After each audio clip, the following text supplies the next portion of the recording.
लोकमंच भारत से बड़ी खबर। अपर पुलिस महानिदेशक वाराणसी जोन पहुंचे मिर्जापुर।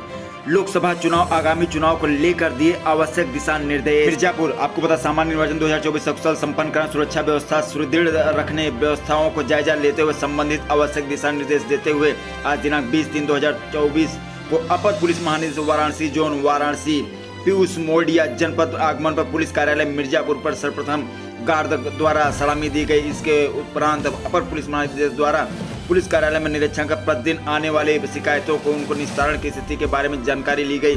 तदुपरांत प्रधान लिपिक शाखा, अंकित शाखा, आजीआरएस कार्यालय, जन शिकायत प्रकोष्ठ, पेशी कार्यालय, वरिष्ठ पुलिस अधीक्षक, पेशी कार्यालय, अपर पुलिस अधीक्षक नगर व देहात, रिकॉर्ड रूम, पत्रावली शाखा, डीआरसीबी शाखा, विशेष जांच प्रकोष्ठ शाखा, रीड सेल, मानवाधिकार शाखा, पासपोर्ट शाखा, साइबर हेल्प सेंटर आदि अभिलेखों का निरीक्षण किया। निरीक्षण के दौरान अपर पुलिस महानिदेशक द्वारा शाखाओं पर नियुक्त अधिकारी कर्मचारी से वार्ता करके उनके कार्यों के बारे में जानकारी ली गई। अधिकारी कर्मचारी समय से कार्यालय में उपस्थित होकर पूर्ण मनोयोग से कार्य करने का, कार्यालय में रिकॉर्ड दुरुस्त रखने का निर्देश देते हुए अपर पुलिस वाराणसी जोन वाराणसी द्वारा निरीक्षण के दौरान शाखाओं का अभिलेखों का रखरखाव चेक किया गया। साफ सफाई राजकीय कार्य का संपादित करते हुए संबंधित को आवश्यक दिशा निर्देश। निरीक्षण के दौरान पुलिस उप महानिरीक्षक विंध्याचल परिक्षेत्र मिर्जापुर आरपी सिंह, पुलिस अधीक्षक मिर्जापुर अभिनंदन सहित अधिकारीगण समस्त शाखा प्रभारी शाखाओं के नियुक्त पुलिसकर्मी मौजूद रहे। निरीक्षण करने के उपरांत पर पुलिस महानिदेशक द्वारा पुलिस लाइन स्थित सभागार कक्ष में जनपद के समस्त राजपत्रित पुलिस अधिकारियों का थाना प्रभारी, थाना अध्यक्ष, शाखा प्रभारी के साथ कानून व्यवस्था सुदृढ़ शांति व्यवस्था सुनिश्चित कराने के लिए अपराध नियंत्रण था उनके अनावरण हेतु गोष्ठी आयोजन किया गया। तो लोकसभा चुनाव को शांतिपूर्ण निष्पक्ष संपन्न कराने हेतु जनपद के सभी थानों को नियमित रूप से संवेदनशील ग्रामों को, कस्बों को, मतदान केंद्रों को पैदल गश्त, एरिया डोमिनेशन तथा अर्धसैनिक बल पुलिस संयुक्त टीम के साथ क्षेत्रांतर्गत कस्बा ग्राम स्थानों फ्लैग मार्च निर्देशित किया। गोष्ठी के दौरान अपर पुलिस महानिदेशक द्वारा शराब खनन, गौ तस्कर, भूमाफिया, मादक पदार्थ तस्करों के हाथ के बारे में जानकारी कर इस प्रकार अपराधी संलिप्त अभियुक्तों को गैंगस्टर एक्ट तहत कार्रवाई कर गैंगस्टर अधिनियम के अंतर्गत 25 धारा 14(1) गैंगस्टर एक्ट के अंतर्गत संपत्ति जब्तीकरण कार्रवाई करने तथा जनपद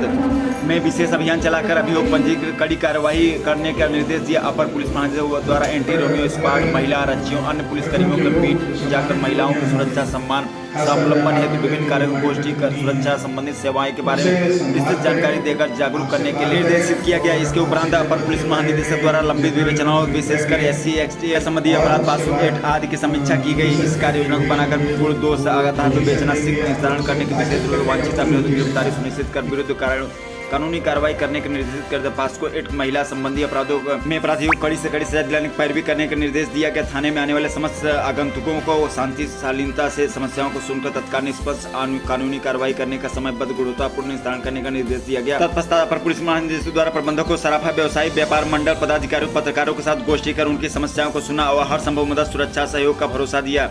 लोकमंच भारत से राजकुमार तिवारी की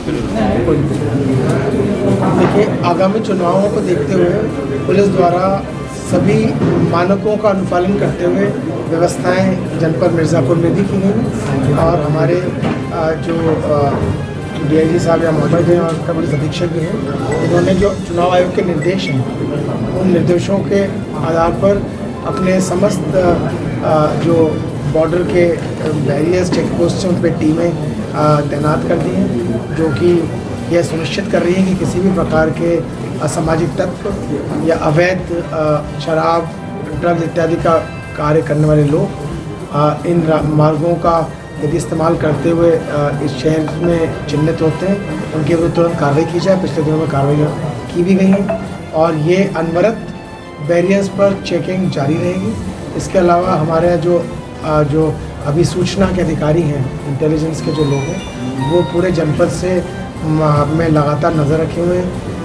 जो पूर्व में जिन लोगों को चिन्हित किया गया था इस प्रकार के सस्पेक्ट्स हैं, असामाजिक गतिविधियों में जो लीन रहने वाले लोग हैं, उन लोगों को मॉनिटर कर रही हैं और जितने भी हमारे मतदान केंद्र मध्य स्थल हैं, उन मध्य स्थलों के क्षेत्र में जो भी गांव आते हैं, इलाके आते हैं, वहाँ पर अलग अलग टीमें बनाकर वहाँ के थानाध्यक्षों द्वारा कुछ विशेष बिंदुओं पर यह सुनिश्चित किया जा रहा है, जानकारी प्राप्त कर कि कहीं कोई व्यक्ति ऐसा तो नहीं जो चुनाव के दिन वोट देने में लोगों को रोके, लोगों के आने जाने को बाधित करे, किसी भी प्रकार की अव्यवस्था उत्पन्न करने का प्रयास करें। हम लोग प्रिवेंटिव कार्रवाइयाँ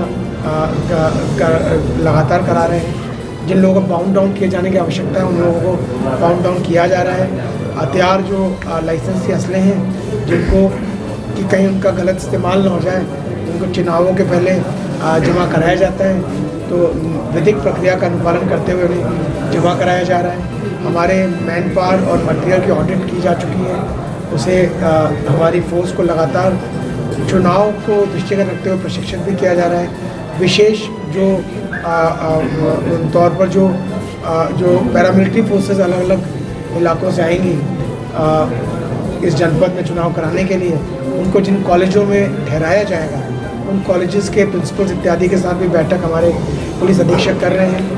और यह सुनिश्चित किया जाएगा कि जो भी लोग यहाँ पर चुनाव कराने के लिए आते हैं, तो चूँकि वो तो चुनाव कराने आ ही रहे हैं मगर हमारे जनपद में आ रहे हैं, जब इस जनपद से जाएँ सारी फोर्सेस जिनमें की तमाम अलग अलग राज्यों के लोग मौजूद होते हैं। बीएसएफ में आपका तमिलनाडु का भी व्यक्ति मिलेगा, कर्नाटक का भी मिलेगा, केरल का भी मिलेगा, नॉर्थ ईस्ट का भी मिलेगा। वे सब जब यहाँ आते हैं तो अपनी ड्यूटी अच्छे से करें और साथ ही जब इस जनपद में आते हैं, रुकते हैं कुछ दिन, तो उन्हें इस जनपद के बारे में जो बड़ा अच्छा यहाँ की याद भी अपने साथ लेके जाएं। हम उनकी व्यवस्था भी ऐसी कराएं, सुविधाएं उनको जो मुहैया कराई जानी चाहिए इस प्रकार से कराएं, उन्हें किसी प्रकार की कोई परेशानी नहीं। सर, आपके क्षेत्र में आजमगढ़ है, गाजीपुर है, उसके अलावा चंदौली है, जौनपुर है, सबसे जो टफेस्ट क्षेत्र है चंदौली है, आजमगढ़ है, गाजीपुर है। चुनौती है आपके लिए चुनाव कराना है? देखिए, पुलिस इस प्रदेश में बड़े अच्छे ढंग से इतनी व्यवस्थाएं इतने सब वर्षों से करा रही है कि हम तो हर काम को ये मानकर ही करते हैं कि चुनौती है और हर संभव प्रयास करना चाहिए, कोई भी उसमें कोई भी पक्ष अछूता ना रह जाए। और हम सारे बिंदुओं पर पूरी तरह से 100% अपनी कार्य योजना तैयार करें। और चूँकि हमारे फोर्स इस प्रकार के काम को करने में इतना लंबा अनुभव रखती है और इतने समय से कर रही है, अधिकारी हमारे बड़े वर्षों से कई तरह चुनाव भी करा चुके हैं, तो हमें इस प्रकार की चुनौतियों से कोई डर नहीं लगता। हम बहुत अच्छे ढंग से चुनाव कराएंगे। किसी भी प्रकार से कोई भी व्यक्ति हमारे चुनाव को प्रतिकूल रूप से प्रभावित नहीं कर सकेगा, इसके लिए हम आपको आश्वस्त करना चाहते हैं। आने वाले दिनों में आप देखेंगे भी, और आप लोग तो मीडिया के लोग हैं, आप इस समय भी भिन्न स्थानों पर जो पुलिस कार्रवाई करे उसको लगातार देख रहे होंगे। आप पाएंगे कि हम जो भी कुछ चुनाव आयोग हमसे अपेक्षा रखता है, जो भी निष्पक्ष चुनाव कराने के लिए हमें दायित्व दिए गए उनका 100% प्रतिबद्धता के साथ निर्वहन करेंगे। सर, राज्यों से सीमा सटी हुई है, कई राज्यों से आपका क्षेत्र जो है, तो उसके लिए क्या व्यवस्था है? देखिए, हमारा क्षेत्र मेरे जोन में 625 किलोमीटर क्षेत्र ऐसा है जो अन्य राज्यों से जुड़ा हुआ है। छत्तीसगढ़, झारखंड, बिहार, मध्य प्रदेश, इन सब से हमारे जनपद जुड़े हुए हैं। इन सब जनपदों के साथ हमारी समन्वय गोष्ठी हो चुकी है। एक 17 जनवरी को हो गई थी, एक वीडियो कॉन्फ्रेंस के माध्यम से 2 दिन पूर्व हुई है, और आने वाले दिनों में हम अलग अलग राज्यों के साथ अलग अलग भी कर लेंगे। हमारा यह प्रयास रहेगा कि बॉर्डर्स पे जब हमें जो ड्यूटी हम हमारे प्रदेश की पुलिस की लगाते हैं उसमें हमें, और वो लोग अपने प्रदेश की लगाते हैं, इनमें आपस में सिनर्जिक रिलेशनशिप रहे और एक दूसरे से जानकारी का आपस में जो है ये एक्सचेंज करते रहें, जिससे कि हमारी टीमें मिलकर किसी प्रकार के अपराधियों को चिन्हित कर कार्रवाई कर सकें। Thank you so much.